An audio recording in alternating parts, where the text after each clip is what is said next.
말씀 보겠습니다. 네, 오늘 말씀은요 시편 51편 16절에서 17절 말씀입니다. 시편 51편 16절에서 17절 말씀, 저희 다 같이 한 목소리로 읽겠습니다. 시작. 주께서는 제사를 기뻐하지 아니하시나니 그렇지 아니하면 내가 드렸을 것이라. 주는 번제를 기뻐하지 아니하시나이다. 하나님께서 구하시는 제사는 상한 심령이라. 하나님이여 상하고 통회하는 마음을 주께서 멸시하지 아니하시리이다. 아멘. 이 말씀으로 하나님이 구하시는 예배라는 제목으로 하나님 말씀 나누겠습니다. 요즘 계속해서 하나님께서 주시는 마음이 있는데, 원래 오늘도 다른 거 준비하려고 했었는데요, 그래서 하나님이 예배에 대해서 계속 우리 가운데 말씀하기를 원하시는 것 같습니다. 예배에 앞서서 설교라는 것이 무엇인가 한번 생각해 봤으면 좋겠습니다. 설교는 다른 것이 아니라 하나님께서 설교자를 통해서 말씀하시고자 하는 어떤 성도나 무리들이 있지 않습니까? 공동체나 사람들이 있는데, 그 사람들을 향한 하나님의 마음과 메시지를 받아서 대신 전해주는 게 사실 설교입니다. 그래서 그것을 우리가 이제 그 어떤 정의를 다시 하면서, 오늘 그래서 이 설교라는 것이 그냥 이번 주 설교 이거 해야지 저거 해야지 어떤 사람의 계획과, 물론 그런 것도 주님이 사용하시겠지만 다른 것이 아니라 하나님이 정말 우리 교회 가운데 또 각 사람의 성도님들 가운데 하시고자 하시는 말씀이 있거든요. 정말 주님의 마음에서 나오는 그 말씀들, 그래서 그것을 듣기를 원하는 마음, 또 그것을 전하고자 하는 것이 진정한 설교자의 태도고 설교를 듣는 사람들의 태도인 줄 믿습니다. 그래서 오늘 또 하나님께서 정말 저희 가운데 진정한 예배자로 우리가 바로 서기를 원하시는 그 마음을 함께 나누겠습니다. 우리가 드리는 예배에 정말 하나님이 기뻐 받으시며 하나님이 찾으시는 예배자들이 되기를 원하시는 그 간절하신 하나님의 마음, 오늘도 보면은 저번 주에도 하나님께서 예배자들을 찾으신다 그랬잖아요. 근데 오늘도 보면은 하나님께서 구하시는 제사가 있다는 것입니다. 하나님이 정말로 간절하게 구하시며 찾으시는 어떤 예배의 참된 모습이 있다는 것입니다. 그래서 저번 주에 이어서 오늘도 이 예배, 하나님이 정말 찾으시는 예배가 무엇인가에 대해서 함께 나누겠습니다. 오늘 본문 말씀에서 하나님은 예배를 찾으시고 구하시는 제사가 있으신데도 불구하고 하나님은 제사를 그냥 기뻐 받으신다고 말씀하고 있지 않으십니다. 당시의 제사는 오늘날의 예배로 대체할 수 있습니다. 시편 기자는 만약에 하나님이 제사만을 기뻐하셨다면 그것을 드렸을 것이다 라고 말합니다. 또한 번제를 기뻐하셨다면 얼마든지 그 번제를 하나님 앞에 또한 드렸을 것이라고 말씀하고 있습니다. 그러나 하나님이 구하시는 제사, 또 예배는 어떤 형식이나 모양이 아닌, 다름 아닌 우리의 상한 심령이다. 그것을 계속 이 시편 기자 다윗이 말씀하고 있는 것입니다. 그러니까 하나님이 정말 이곳에서도, 지금 이 시간에서도 우리 가운데 예배 드리고 있지 않습니까? 이 자리에 앉아있는 모든 분들 가운데 확인하고 싶은 것은 자리에 나와 있구나, 오늘 주일 성수하러 이 자리에 앉아 있구나, 이것을 주님이 보고 싶어 하시는 게 아니라 이 자리에 앉아있는 우리 가운데 그 마음에 상한 심령이 있는가, 우리 마음에 정말 상한 마음이 있는가, 하나님이 그거를 찾기를 원하신다는 것입니다. 그렇다면 하나님이 정말 구하시고 찾으시는 그 상한 마음, 사람들의 심령 가운데 주님이 불꽃 같은 눈으로 찾기를 원하시는 그 상한 마음, 상한 심령이 무엇인가, 그것을 한번 살펴보겠습니다. 첫 번째로 상한 심령은요, 죄에 대한 것입니다. 시편 51편, 오늘 읽었던 본문 말씀은 다윗이 밧세바와의 동침을 범한 후에 이제 선지자 나단이 찾아와서 다윗의 어떤 실체를, 죄악의 실체를 밝혀준 다음에 이제 지었던 시입니다. 그러니까 그런 상황을 전제로 하고 있는 것입니다. 그러므로 여기서 상한 심령이란 무엇이냐면 죄에 대한 마음입니다. 자신이 저지른 이 죄악이 얼마나 끔찍한 것인지 아는 것입니다. 자신의 죄에 대해서 아무렇지 않게 여기는 마음이 절대 아닙니다. 단순히 나 또 이런 죄 지었구나, 또 하나님이 기뻐하지 않는 삶을 살았구나, 시간을 보냈구나 하면서 조금 후회하고 넘어가는 그런 마음이 상한 심령이 절대 아닙니다. 다음에 잘하면 되지 뭐, 이런 거 절대 아닙니다. 다른 사람들도 이 정도 죄는 딛고 살아가는데 저 집사님도, 저 장로님이라고 하는데, 권사님이라고 하는데, 심지어 전도사님, 목사님이라고 하는데도 내가 보니까 좀 저런 삶을 살아가고 있는데, 이 정도는 괜찮겠지 라면서 살아가고 있는 이 마음은 더더욱이 아닙니다. 여기서 상한 심령의 상한이라는 단어는요, 히브리어로 샤바르라는 단어인데, 이 단어의 뜻은 무엇이냐면요, 파열하다, 깨지다, 산산이 부서지다, 이런 뜻이에요.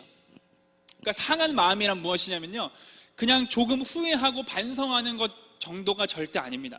내가 지은 죄에 대해서 마음이 상하는 것입니다. 마음이 깨지는 것이고 마음이 무너지는 것이고 산산조각이 나는 것과 같은 것입니다.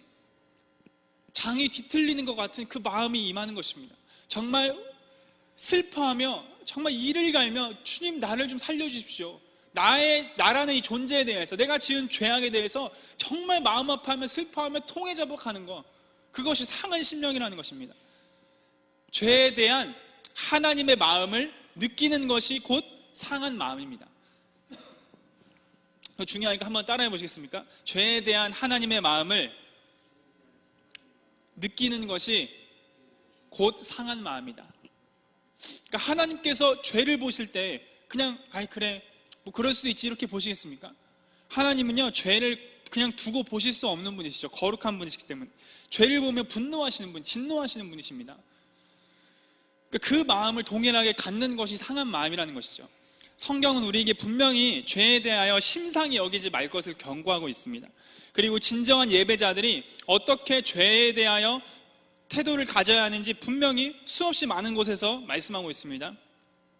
잠언 14장 9절 말씀 보면, 미련한 자는 죄를 심상히 여겨도 정직한 자 중에는 은혜가 있느니라. 그러니까 미련한 자는 어떤 사람이냐면 죄를 심상히 여긴다는 것이죠. 히브리서 12장 4절 말씀 봐도, 너희가 죄와 싸우되 아직 피 흘리기까지는 대항하지 아니하고.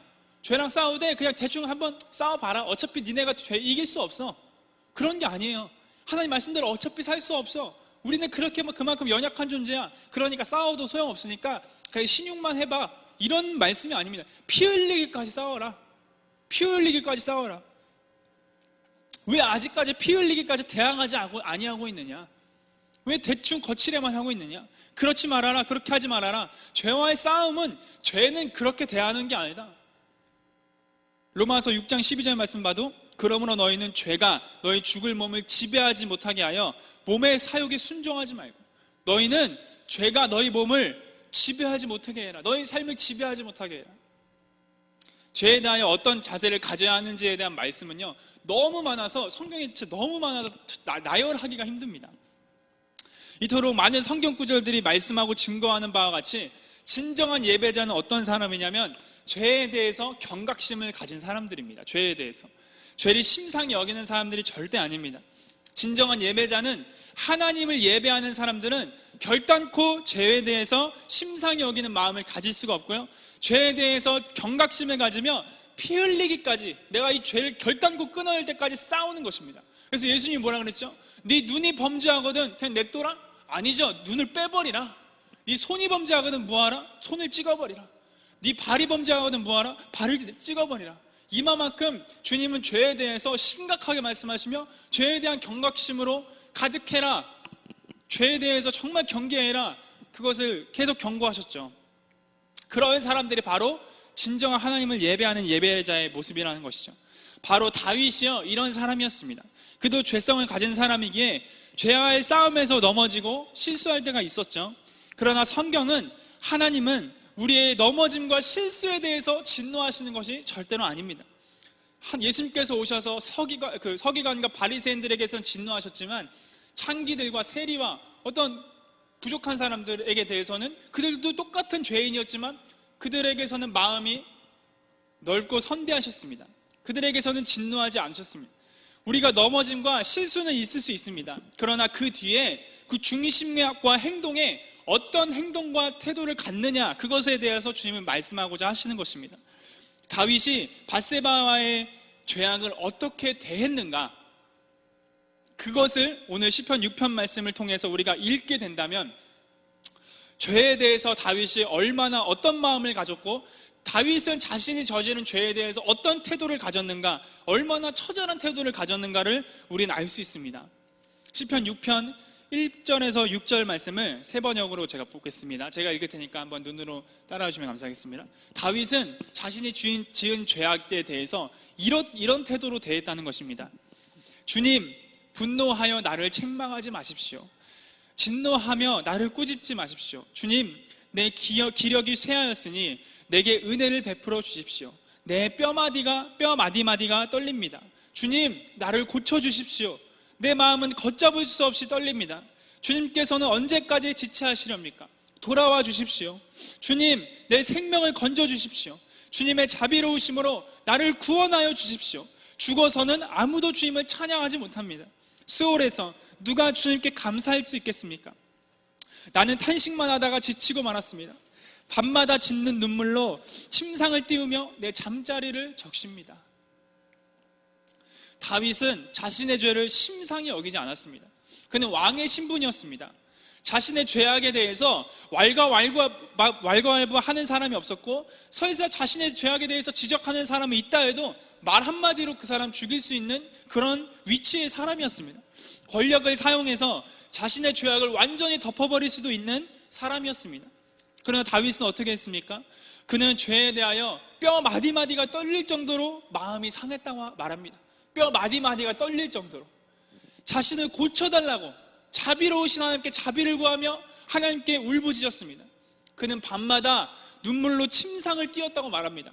잠자리를 밤마다 적실 정도로 자신의 죄에 대하여 마음 아파하며 돌이키기를, 자신이 고쳐지기를 간구했다는 것입니다. 바로 이러한 자세가 예배자의 자세인 것입니다. 예배자는 죄에 대하여 마음이 상하고 깨지고 부서지며 뼈마디가 떨릴 정도로 경각심을 갖는 사람인 것입니다. 우리는 과연 어떠한 사람인가? 나는 하나님을 예배한다고 나와서 예배하는데 죄에 대한 나의 태도는 어떠한가? 한번 스스로 살펴봤으면 좋겠습니다. 죄에 대하여 과연 다윗이 갖고 있는 이 마음을 갖고 있는가? 정말 죄에 대하여 마음이 상하고 있는가? 하나님, 나를 고쳐주십시오. 하나님, 나를 좀 살려주십시오 라고 주님 앞에 밤마다 울부짖으며 나아가고자 하는 이 상한 마음이 있는가? 이 마음이 없다면요, 반드시 스스로 돌아봐야 됩니다. 그것은 예배자의 마음이 아닙니다. 첫 번째로 상한 심령은 죄에 대한 것이라고 말씀드렸습니다. 이제 두 번째로는요, 상한 심령은 하나님과 관계에 대한 것입니다. 상한 심령은 죄에 대한 것인데, 그러나 다윗은 단순히 이 죄라는 것에 초점을 맞추지 않았습니다.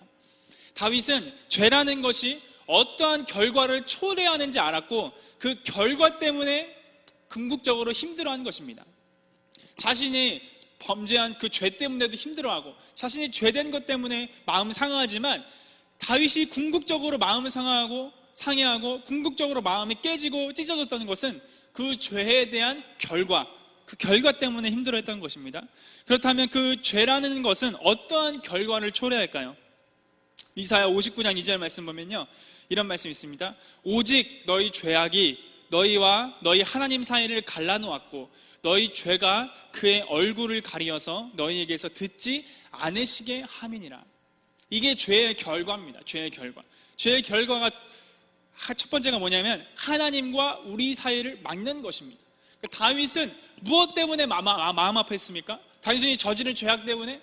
이것 때문에 자신의 어떤 마음이, 자신의 삶이 사람들에게 드러나서 민망해서? 그런 것이 아닙니다. 다윗이 정말 마음 아파했었던 이유는 무엇이냐면 하나님과 관계가 깨진 것 때문에 마음 아파하는 것입니다. 하나님과 사이가 갈라지고 하나님의 얼굴을 더 이상 바라볼 수 없고 주님이 나에 대해서 얼굴을 돌린 것 때문에 마음이 아파한 것입니다. 그 다음에 야고보서 1장 15절 말씀 보면 욕심이 잉태한 즉 죄를 낳고 죄가 장성한 즉 사망을 낳느니라.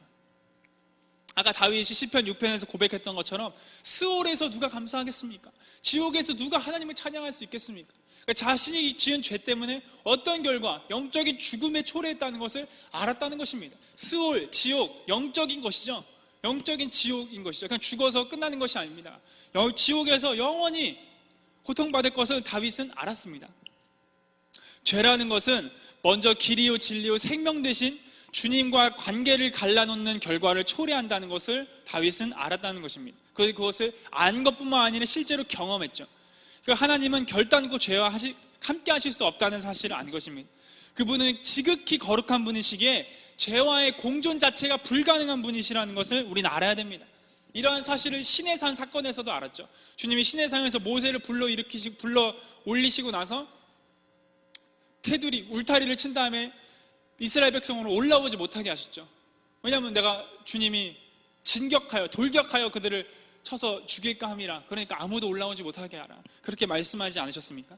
성막제도, 성전 제도를 통하여 우리는 알 수 있습니다.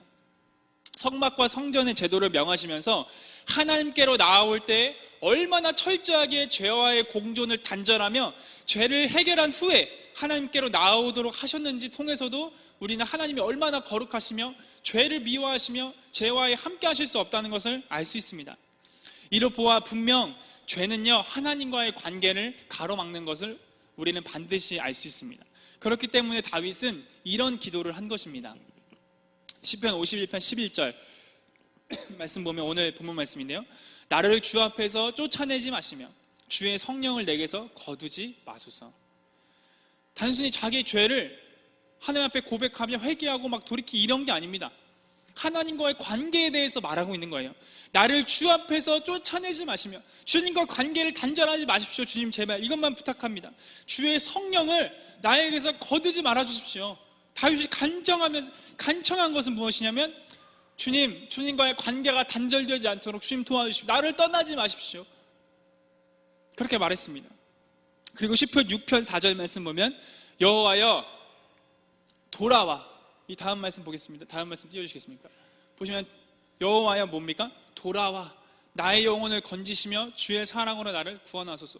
주님 돌아와 주십시오. 하나님 나에게로 좀 돌아와 주십시오. 그 간청을 한 것입니다. 다윗은요, 죄를 얼마나 철저하게 다루었는가에 대해서 나누고 있습니다. 그렇다면 다윗은 왜 이렇게 죄에 대하여 철저한 경각심을 가졌는가? 다름 아닌 하나님과의 관계 때문이었죠. 다윗의 상한 심령은 하나님과의 관계가 단절되고 하나님과의 관계를 가로막히는 것을 절대로 용납할 수가 없는 것이었습니다. 하나님과의 관계가 다윗에게는요, 그 어떤 것보다도 소중했다는 것입니다. 하나님과의 관계가 이 땅의 그 어떤 권력보다도 부와 명예보다도 다윗에게는 소중하고 가치 있었다는 것입니다. 왜냐하면 다윗은 그것이 가장 귀하며 그 어떤 것보다 소중한 것임을 알았기 때문입니다. 하나님과의 관계가 모든 것이라는 사실을 다윗은 알았던 것이에요. 그러니까 다윗은 왕이기 전에, 다윗은 한 나라를 다스리는 왕이기 이전에 무엇이었냐면 예배자였던 것입니다. 예배자. 다윗은 실수로 범죄를 했지만 그 예배자의 중심의 마음이 있었던 것입니다. 진짜 예배자의 중심의 마음은 무엇입니까? 하나님을 사랑하는 사람이에요. 하나님과의 관계를 그 어떤 것보다 소중하게 여기는 사람입니다. 그러니까 내가 단순히 죄를 지었어도 이 죄 때문에 내 삶에 하나님의 진노가 임하면 어떡하지? 하나님의 저주가 임하면 어떡하지? 내 삶에 이런 어떤 일들을 진행해야 되는데 하나님이 함께 해주지 않으면 어떡하지? 축복해 주지 않으면 어떡하지? 이런 것을 바라보는 것이 아닙니다. 진짜 예배자는 무엇 때문에 마음이 통해하며 상하는가? 이것 때문에, 내가 지은 죄악 때문에 하나님과의 관계에 균열이 가면 어떡하지? 하나님과의 관계의 기쁨을 내가 잃어버리면 어떡하지? 구원의 즐거움을 잃어버리면 어떡하지? 이것이 바로 바울의 마음이었다는 것입니다. 다윗의 마음이었다는 것입니다. 이것이 예배자의 마음이라는 것이죠. 이러한 사실을 절절하게 깨닫는 사람이 또 한 사람이 있습니다. 물론 성경에 많은 하나님의 사람들이 다 그렇겠지만 특별히 또 한 사람이 있는데 그것은 바로 누구냐면 바울이죠. 바울. 빌립보서 3장 7절에서 16절 말씀 보면 이런 말씀이 있습니다.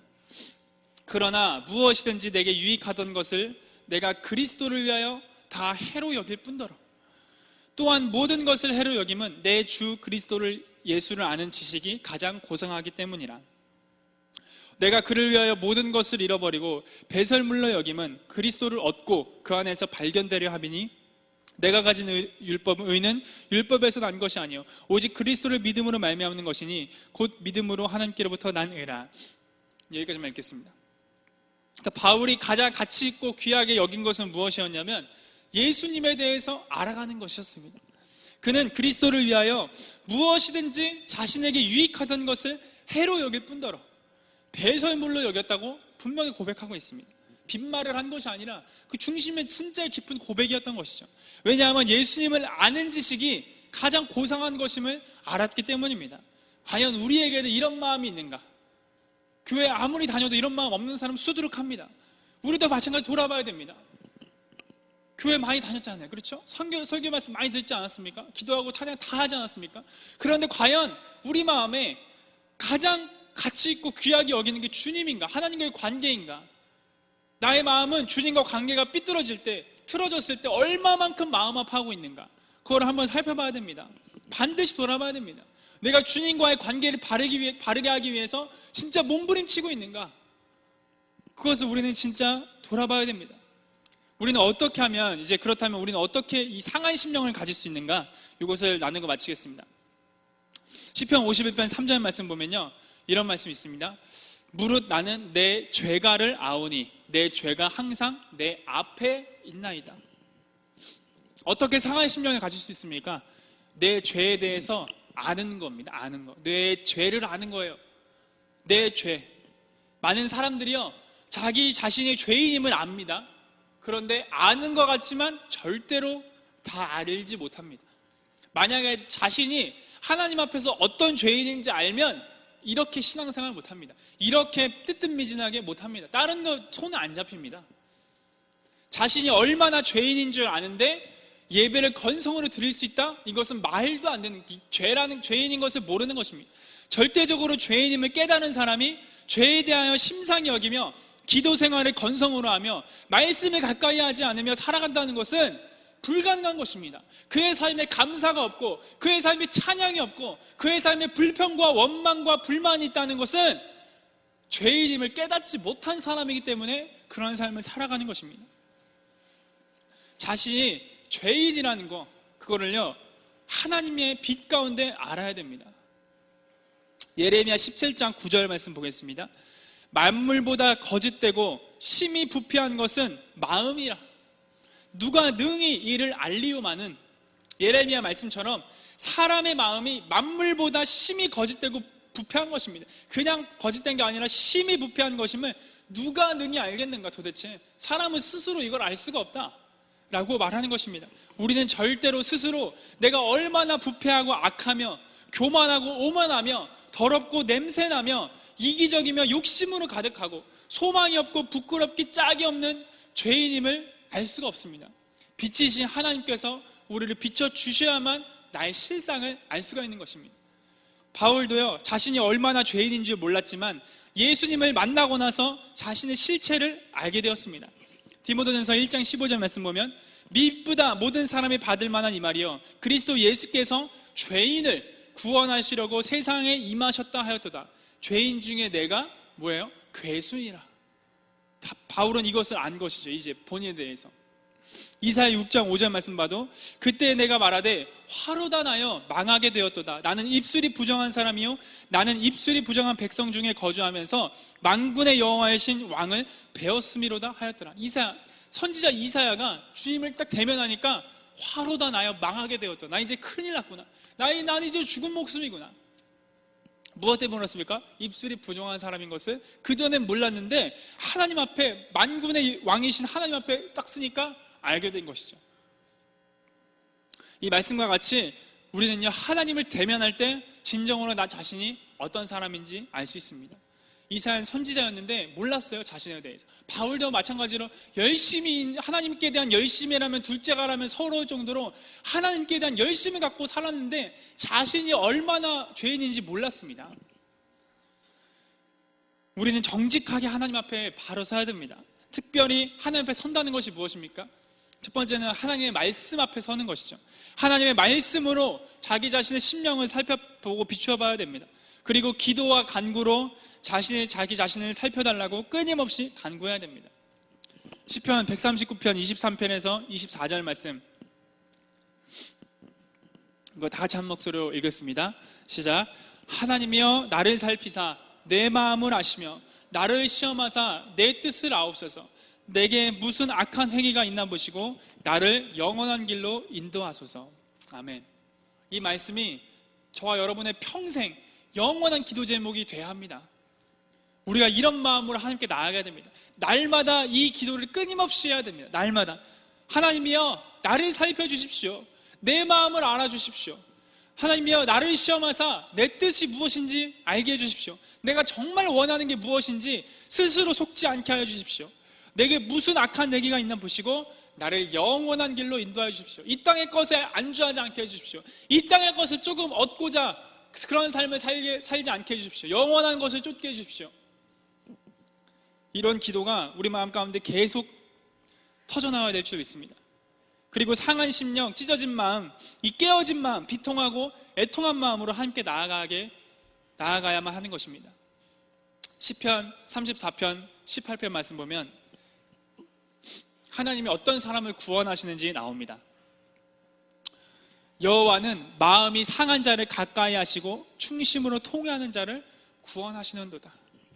하나님은 마음이 상한 자를 가까이 하십니다. 마음이 상한 자를 가까이 하십니다. 자신의 죄를 알고 눈물로 통회하며 마음으로 하나님과의 관계를 회복하기 위한 그 간절함이 있는 사람을요, 하나님은 절대로 내버려 두시지 않습니다. 하나님은 그 사람을 찾으시는, 이러한 사람을 구하시고 이러한 사람을 가까이 하시며 충심으로 통회하는 자를 구원하신다는 것입니다. 부모가 어떨 때 아기를 향한 마음이 확 쏠립니까? 아기가 울 때 그렇지 않습니까? 울 때 배고프다고, 밥 달라고, 뭐 하라고, 뭐 해달라고 막 울 때 부모의 마음이 자식에게 싹 쏠리는 거 아닙니까? 확 쏠리는 거 아닙니까? 그것과 같이 하나님도 우리가 통회자복할 때, 우리 마음이 상하여 찢어질 때 하나님은 우리의 기도를 들으시고 우리가 가까이 하신다는 사실입니다. 이제 말씀 맺겠는데요, 상한 심령은요 구원의 필수적인 첫걸음입니다. 이건요 구원과 상관없는 게 아니고, 상한 심령은 가져도 되고 안 가져도 되고 이런 것이 아닙니다. 반드시 있어야 됩니다. 왜냐하면 상한 심령은 구원의 첫걸음이며 그리스도인의 필수적인 마음가짐이기 때문입니다. 마태복음 5장 3절 말씀 보면 심령이 가난한 자는 복이 있나니 천국이 그들의 것이며, 마태복음 5장에서 말하는 팔복은 어떤 것입니까? 이런 어떤 복이 있다는 것입니까? 그것이 아니라 그리스도인이라면 이런 모습을 가져야 됩니다 라고 말하고 있는 것 아닙니까? 그리스도인이라면 이러한 마음을 가져야 됩니다, 이것을 말해주는 게 팔복입니다. 그 첫 번째가 무엇이냐면 심령의 가난함이에요. 마음이 간절하다는 것입니다. 하나님을 필요로 한다는 것입니다. 하나님이 없으면 나는 아무것도 아니고 나의 존재의 이유가 없고, 그것 하나님이 아니면 나는 진짜 티끌과도 같고 먼지와 같다는 것을 아는 것입니다. 그래서 시편 42편 1절에서 이런 말씀이 있어요. 하나님이여 사슴이 시냇물을 찾기에 갈급함 같이 내 영혼이 주를 찾기에 갈급하나이다. 그냥 사슴이 조금 목말라서 물을 찾는 이런 게 아니죠. 이것을 제대로 살펴보면 사슴이 시냇물을 찾는다는 것은요, 이 사슴은 이 물을 못 먹으면 죽는 것입니다. 이 물을 못 찾으면 죽는 것입니다. 이 마음으로 찾는 거예요. 나 이거 없으면 죽는구나, 이거 아니면 나는 죽는구나, 이 마음으로 찾는 것입니다. 또 시편 130편 1절에서 6절 말씀 보면 여호와여 내가 깊은 곳에서 주께 부르짖었나이다. 주여 내 소리를 들으시며 나의 부르짖는 소리에 귀를 기울이소서.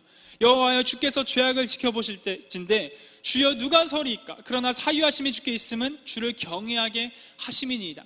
나 곧 내 영혼은 여호와를 기다리며 나는 주의 말씀을 바라는도다. 파수꾼이 아침을 기다림보다 내 영혼이 주를 더 기다리나니 참으로 파수꾼이 아침을 기다림보다 더하도다. 우리는 이런 마음이 반드시 필요합니다. 하나님을 향한 갈망, 이 절대적인 목마름이 우리 가운데 반드시 필요합니다. 마음이 부유한 사람은 하나님을 절대로 만날 수가 없습니다. 주님을 찾지 않는데, 하나님을 필요로 하지 않는데 어떻게 주님을 만날 수가 있겠습니까? 바로 이것이요, 교만인 것이에요.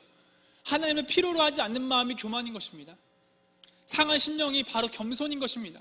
상한 심령, 마음이 상하고 찢어져서 하나님 앞에 통회자복하며 무릎 꿇을 수 있는 사람, 하나님 앞에 엎드릴 수 있는 사람, 마리아와 같이 주님 앞에 엎드릴 수 있는 사람, 마르다와 같이 정말 중요한 것이 뭔지 모르고 자신의 일에 빠져서 이거 바쁘다고 저거 바쁘다고 이거 찾아다니고 저저 찾아다니고 하다가 정말 중요한 것을 놓치는 것입니다. 이러한 심령이 우리에게 끊임없이 부어져야 됩니다. 바울은 어디까지 이르렀든지 계속해서 만족하지 않고 나아갔습니다. 부르심의 상을 받기 위하여 만족할 줄 몰랐습니다. 마태복음 5장 6절 말씀 보면 의에 줄이고 목마른 자는 복이 있나니 그들이 배부를 것이며. 누가 배부릅니까? 의에 줄여야 배부르는 것입니다. 목이 말라야 그 목을 갈증을 해소하는 것입니다. 요한복음 7장 37절 38절 말씀 보면 하나님이 이렇게 우리를 초대합니다. 명절 끝날 곧 큰 날에 예수께서 서서 외쳐 이르시되 누구든지 목마르거든 내게로 와서 마시라. 나를 믿는 자는 성경의 이름과 같이 그 배에서 생수의 강이 흘러나오리라 하시니, 신앙의 성패는 무엇으로 갈라집니까? 바로 목마름으로 갈라집니다. 배고픔으로 갈라집니다. 심령의 가난함, 이 상한 심령에 달려있는 것입니다. 얼마나 하나님을 갈망하는가, 얼마나 이 진리에 대하여 하나님에 대하여 목마른가, 그 마음이 간절한가, 얼마나 그 심령이 상해 있는가. 하나님은 이러한 사람들을 찾으십니다. 이러한 사람들이 드리는 예배, 그게 하나님이 구하시는 예배인 것이고 하나님이 찾으시는 예배자인 것입니다. 오늘 이 말씀을 통해서요, 우리는 이 상한 심령을 구해야 됩니다. 상한 심령, 어느 한순간이 아니라 매일매일 이 상한 가난한 심령, 이 간절한 마음으로 주님 앞에 나아가며 하나님을 구하며 그 친밀함을 간절히 구하는 이런 사람을 주님이 너무나도 찾으십니다. 근데 이런 사람들이요, 진짜 너무나 없습니다. 너무나 없어요. 저를 포함해서 진짜 하나님을 간절하게 주님만을 찾는 사람 없습니다. 하나님을 향한 간절함이 있으십니까? 진리를 향한 간절함이 있으십니까? 자신의 죄를 봄을 통하여 상한 심령이 정말 있으십니까? 하나님을 향한 갈망이 없는 자신으로 인하여 울음이 나오십니까? 눈물이 나오십니까? 하나님을 향한 진리를 향한 말씀을 향한 목마름이 없는 것 때문에 마음 아파해 보신 적이 있으십니까? 돈이 없는 것 때문에 마음 아파해 보시지 않았습니까? 친구랑 관계가 소홀해지면 마음 아파하시지 않습니까? 가족이랑 관계가 소홀해지면 마음 아파하시지 않습니까? 근데 왜 만군의 여호와이신 나를 살리신, 나를 위하여 자기 모든 것을 내어주신 하나님과 관계가 지금 단절되어 있는데 왜 마음 상하지 않는 것입니까? 왜 그것에 대해서 마음 아파하시지 않는 것입니까? 눈물을 흘릴 수가 없는 것입니까? 그 마음이 교만하기 때문에 그렇습니다. 그 마음이 얼마나 완악한지, 얼마나 고집스러운지 하나님을 찾지 않는 것입니다. 주님과의 관계가 지금 단절되어 있는데, 영적으로 죽음 가운데 있는데, 에스겔 골짜기에 마른 뼈와 같이 있는데 자신의 상태를 모르는 것이죠. 근데 자신의 상태를 얘기해줘도 모릅니다. 얘기해주면 기분 나빠합니다. 왜 그렇게 얘기하냐고. 우리는요, 진짜 스스로 속지 않아야 됩니다. 정말 자기 자신에 대해서 솔직하게 자기 자신을 살피고요, 진짜 하나님이 찾으시는 예배자 되기 위해서 몸부림쳐야 됩니다.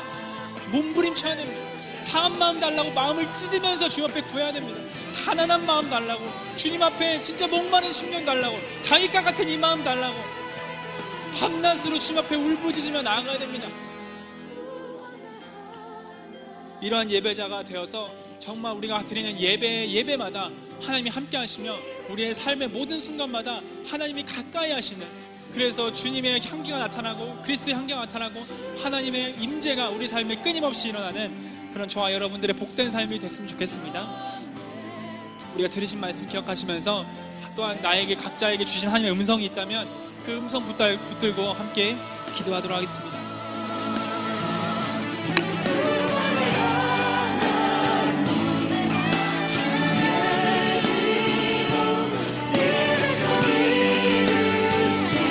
주님 아버지, 하나님 아버지, 주님, 진짜 중요한 것이 무엇입니까? 우리 마음의 가난함입니다. 심령의 애통함입니다. 아버지, 상한 심령입니다. 자신의 죄에 대해서, 자신의 상태에 대해서 바르게 아는 것입니다. 아버지, 주님을 향한 갈망함이 없는 것들이나요? 하나님을 향한 목마름이 없는 것들이나요? 아버지, 내 마음이 통해자 못하게 도와주시고 내 마음이 애타게 도와주시고 절절하게 목말라하며 절절하게 내 마음이 다 들어가는 그 심령을 아버지 우리 가운데 허락하여 주시옵소서. 이것이 내 머리 지식으로만 알기 때문에, 이것이 내 머리 지식으로만 알기 때문에, 내 영 가운데 내려오지 못했기 때문에, 아버지여 느껴보지 못했고 경험해보지 못했기 때문에, 아버지여 내 삶이, 내 신앙이 이 모양인 것입니다. 아버지여, 아직도 주님을 향한 갈망함이 없기 때문에 이 정도면 됐지 뭐, 이 정도면 됐지, 더 이상 어떻게 하라는 말이야. 이 정도 신앙생활하면 됐지.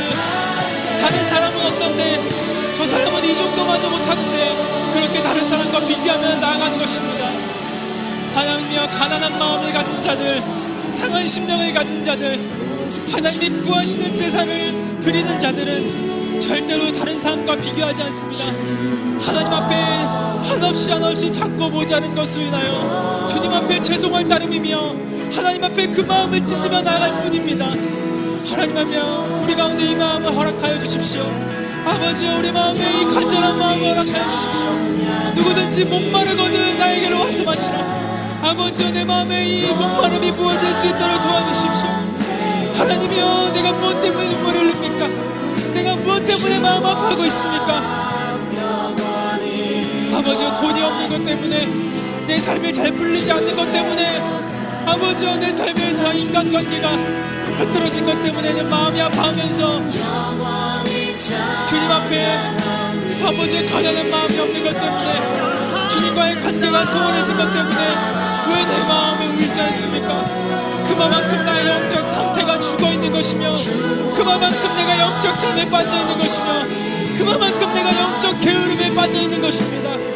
아버지여, 이 시간에 나를 불쌍히 여기사 나에게 자비를 베풀어 주시사 나를 긍휼히 여겨주셔서 내 마음의 영적 목마름이 회복되게 하여 주시며, 내 마음의 영적 상함이 회복되게 하여 주시며, 내 마음에 주님을 향한 배고픔이, 주님을 향한 상한 심령이 아버지여 회복되게 하여 주시며 그것으로 가득 차게 도와주시옵소서. 아버지여, 그리하여서 우리가 드리는 예배가 주님이 구하시는 예배 되게 도와주시고 하나님이 구하시는 상한 심령으로 가득 찬 예배 되게 하여 주시옵소서. 아버지여, 다윗이 고백했던 것처럼 주여 구원의 기쁨을 나에게서 허락하시고 아버지여 구원의 즐거움을 회복하시며 하나님의 주의 성령을 내게서 거두지 마시옵소서. 주여 돌아오시옵소서. 하나님의 나의 삶에 돌아와 주시옵소서. 그렇게 간구하는 저희들 되게 하여 주시옵소서. 하나님이여, 나의 마음을 살피사 내 마음을 하시며 아버지여, 나의 마음을 나의 생각에 시험하사 내 뜻을 하시오. 내게 무슨 악한 얘기가 있나 보시며 아버지여, 나를 영원한 길로 인도하소서. 이러한 기도가 우리 마음 가운데서 끊임없이 울려 퍼지게 도와주시고 아버지여, 이것을 행할 때 우리가 진정으로 행복한 것임을 알게 하소서.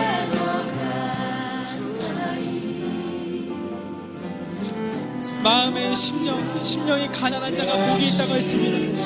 의에 졸이고 목마른 자가 복이 있다고 했습니다. 하나님이여, 애통하는 자가 복이 있다고 했습니다. 그 복은 하나님이여 행복한 것입니다. 심령이 가난한 자가 진짜 행복한다고 말씀하고 있는 것입니다. 의에 줄이고 목마른 자가 진짜 행복하다고 말하는 것입니다. 애통하는 자가 진짜 행복하다고 말하는 것입니다. 왜냐하면 그런 마음가짐을 가진 자들이 하나님을 얻게 될 것이며 주의 구원하심을 맛보게 될 것이기 때문입니다. 아버지여, 우리가 이것을 알고 주님, 올 한 해 우리가 이 상한 심령으로 나아갈 수 있게 도와주시옵소서. 올 한 해 우리가 목적하는 것을 하나님이여, 우리 마음 가운데 이 상한 심령이 끊임없이 있기를 간절히 원하는 것이며 이 상한 심령이 깊어지고 깊어져서 하나님 앞에서 거룩하고 흠이 없는 거룩한 산제사여 주님의 순결한 신부로 준비되어 나가는 것입니다. 아버지여, 그렇게 될 때 우리 가운데 하나님께서 함께 하시며 사막에 길을 내시며 아버지여, 강을 내시며 광야에 길을 내시며 없는 것을 있는 것으로 부르시는 그 하나님을 경험하는 그러한 복된 삶이 될 줄로 믿습니다. 하나님 아버지여, 이런 은혜를 부어주시고 아버지여, 우리가 간절히 주 앞에 의대고 하며 나아가오니 우리의 기도를 들어주시며 우리의 기도가 땅에 떨어지지 아니하며 아버지여, 주님이 기뻐하시는 구하시는 거룩한 제사로 거룩한 예배로 하나님 앞에 기쁨을 드리는 저희도 될 수 있도록 도와주시옵소서. 은혜 베풀어 주시옵소서. 그렇게 될 것을 우리가 기대하며 믿음으로 바라보며 나아갑니다. 하나님 감사합니다. 주님, 우리 기도에 응답하시는 주님을 찬양합니다.